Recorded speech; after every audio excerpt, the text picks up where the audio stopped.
the Minority Leader, Senator Franklin Drillon, and to interpolate Senator Pampilo Ping Lacson. Senator Drillon, Senator Lacson are recognized. Thank you, Mr. President. Thank you, Mr. President. I will no longer interpolate. I will just make a manifestation seeking clarification and assurance from the distinguished sponsor, who probably more than anyone else in this hall has extensive knowledge as well as legislative experience. No? And I can say that with conviction, as a matter of fact. Thank you very much, Mr. President. The assurance that I'm asking from the distinguished sponsor is that there will be no distortion in the imposition of fines on offenses that are similar in nature, more so with the same effect and damage to the individuals concerned, whether offender or offended. No. Having said that, let me just mention, say, a violation of the revised penal code. Malversation, paragraph 1 of Article 217 of the revised penal code. Amount involved in the misappropriation or malversation does not exceed 200 pesos. So ang penalty rito, prison correctional in its medium and maximum periods, 2 years, 4 months, and 1 day to 6 years. Currently, yung amount involved, 200 pesos, ngayon magiging 20,000. Is that correct? The formula is the present amount stated in the present law is divided by 2 pesos and 50 centavos. Anyway, we already and computed. Multiply that by 500, and that will be the formula. That is the formula applied, okay, Mr. President. Anyway, yes. Juxtapose that with Section 3 of RA 3019, or Anti-Graft and Corrupt Practices Act. The crimes punishable, among others, are influencing another public official, requesting or receiving gift, accepting or having member of family accept employment from private enterprise with pending official business, causing, etc., etc. 6 years and 1 month to 15 years. Wala pong amount involved. So, 20,000, yung dating 200, compare it now sa kaso ng malversation, special law. No?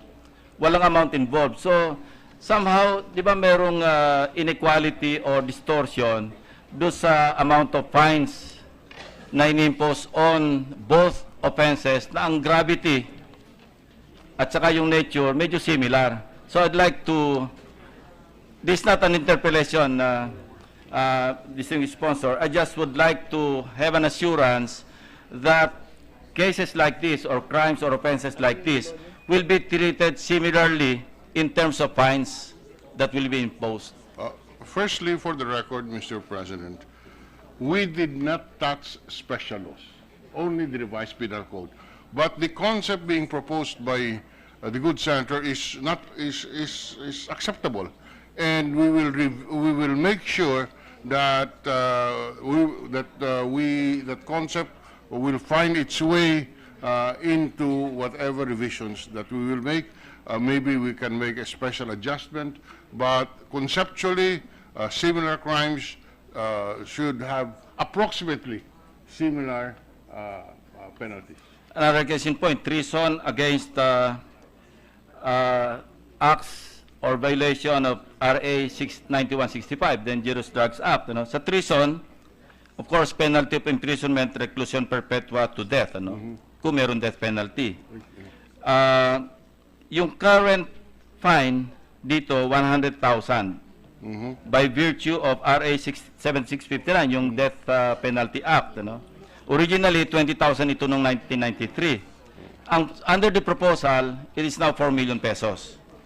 Now, let's go to violations of the Dangerous Drugs Act. Reclusion perpetua to death, pareho rin, assuming na merong death penalty.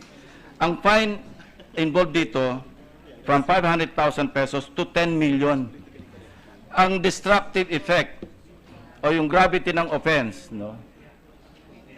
Treason against Dangerous Drugs Act, mukhang pareho rin. So, 4 million against 10 million, may distortion. So again, ito, ano lang to, mga kasong minimension lang ito, just to highlight or emphasize the point na at the proper time, baka naman ma-welcome nyo yung mga amendments that I will introduce. Mr. President, as I said, conceptually, we have absolutely no problem. But this is but we have limited the amendments to the revised penal code. Just to show our sincerity and good faith in accommodating the very correct concept of of Senator Lacson. As we review the penalties, we are willing to file, together with Senator Lacson, if necessary, a corresponding bill which will address the special laws that you are. Thank you, Mr. President, distinguished sponsor. As a matter of fact, that's the point I'm trying to drive at, ano, na parang corollarily, pag nag-adjust tayo ng penalties, baka pwedeng isama na natin yung, I remember si Senator De Lima, no, meron siyang Code of Crimes bill. Medyo naiwan, nakulong pa nga. So baka mahirap natin maipasa, baka maiwan. Another point, just to that point, sir. Yes. Yes, if feasible, we will introduce it as amendments. If feasible.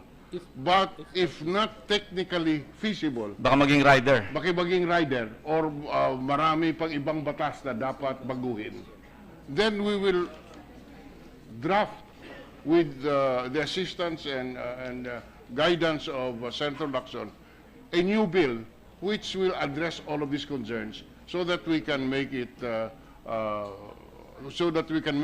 penalty correspond rational, to the acts committed.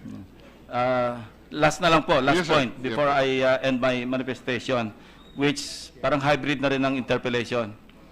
Yung impossible crime, no? Ito walang masyadong damage. Say a person shoots a dead person not knowing that he's already dead. Meron ding fine na 200 to 500 pesos. So under the proposal, magiging 40,000 to 100,000. Now, compare that to a crime of slight physical injury. May nasaktan. Ang wala ngang no alternative penalty of fine. Pero nasaktan yung tao, ito naman patay, hindi na masasaktan. So ito yung mga points that I would like to raise para ma-rationalize lamang at saka mawala ng distortion do sa mga pinopropose na mga fines on certain offenses. At any rate, I'd like to thank the distinguished sponsor for accommodating our suggestion, our proposal, and at the proper time, maybe we can work together to introduce the corresponding individual amendments. Thank you, Mr. President, and thank you, distinguished sponsor. We assure Senator Lacson that we can work with him and we will work with him in order to come up with a more equitable version of this bill, which is nothing more but upgrading the penalty of upgrading the values of the money from 1930 to today, so that the penalties will not be considered as cruel, which will raise constitutional issues. So we thank the good sponsor, the good senator from Cavite, for the inputs that he has done, and we will, when we take a second look for purposes of committee amendments, we will be in close consultation with Senator Lacson. Thank you, Mr. President. Mr. President, Majority Leader. there being no other member who has made reservations to interpolate, I move to close the period of interpolation on Senate Bill 14 under Committee Report number 30. Any objection? Hearing none, period is closed. I move to open the period of committee amendments, Mr. President.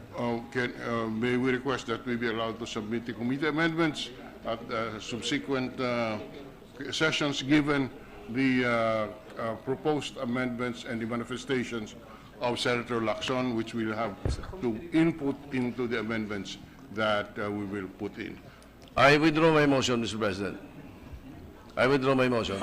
Motion is deemed withdrawn. And give notice to the members of the Senate that The committee amendments will be prepared by the minority leader, and those who have individual amendments, may we ask that they prepare their individual amendments as soon as the committee amendments are brought forward.